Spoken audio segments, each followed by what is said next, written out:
Ici, on fonctionne comme les Daradar.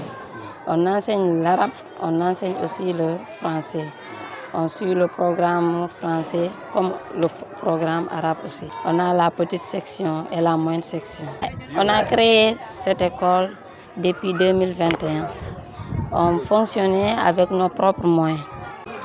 C'est jusqu'à cette année qu'on a eu l'appui de l'UNICEF. L'UNICEF qui nous a appuyés avec ce projet des centres d'éveil.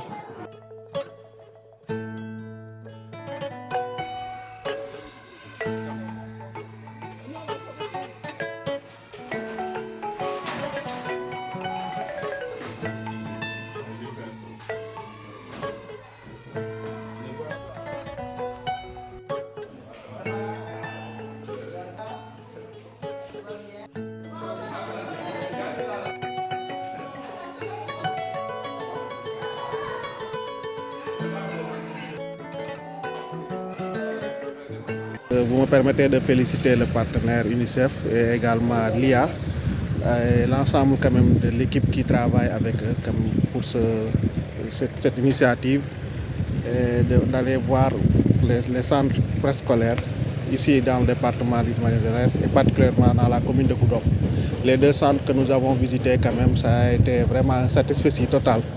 Nous avons trouvé quand même que voilà, il y a le cadre y est, il y a les élèves qui sont là-bas avec les moyens du bord, avec le soutien des partenaires quand même.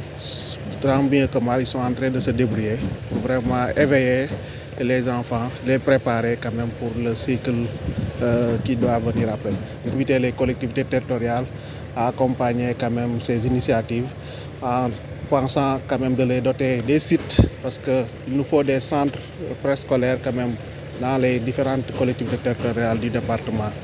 Et pour chaque commune quand même doit penser dans sa politique de prévoir des centres pour le bien-être des enfants.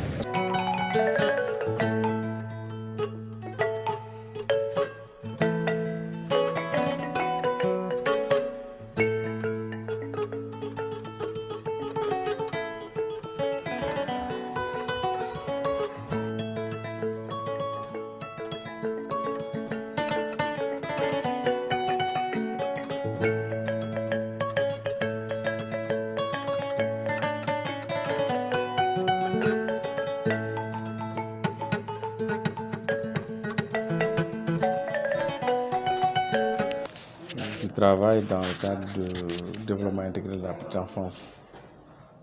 Nous avons eu le plaisir vraiment d'accueillir le directeur de l'enseignement préscolaire, M. Tengalaba, qui est venu en personne, le représentant de l'UNICEF de la zone sud à Kolda, M. Yves Kassoga, et le coordonnateur régional de la case des tout-petits et de la petite enfance de Sédhiou. Mais aussi, nous avons été dans cette mission avec le préfet du département de Goudomp.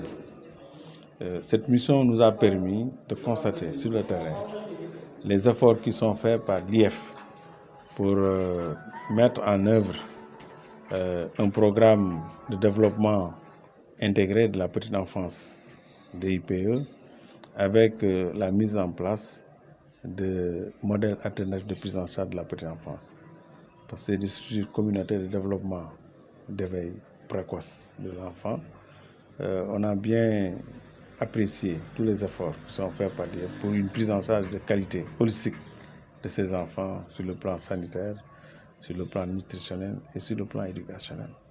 Une mission de suivi devrait nous permettre de relever les points forts. Les points forts, c'est que nous avons trouvé sur place des centres de développement communautaire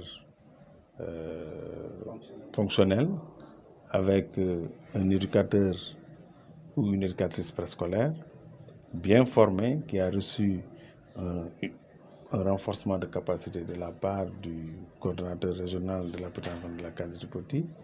Nous avons aussi visité des centres qui sont bien équipés grâce à l'appui de l'UNICEF, mais aussi des centres qui sont bien suivis par l'inspection de l'éducation et de la formation de Goudomp. Donc, je crois que tous les intrants sont bien réunis pour que ces centres soient très fonctionnels et qu'on puisse assurer à ces jeunes enfants une éducation de qualité. D'ailleurs, le préfet a pris des engagements pour qu'il y ait un rapprochement encore beaucoup plus significatif entre les collectivités locales et l'inspection de l'éducation et de la formation de Goudomp pour au moins délibérer un espace qui pourrait abriter ces centres de développement communautaire. On en charge aussi les moniteurs parce que, comme vous le savez, c'est des moniteurs qui ont été recrutés par la communauté et souvent leur prise en charge sur le plan salarial pourrait être améliorée. On a aussi pensé à mettre dans ces centres aussi des cantines très fonctionnelles parce que comme c'est la prise en charge de la petite enfance, c'est pour viser le développement intégré de la petite enfance globale, il faut prendre en compte l'aspect nutritionnel.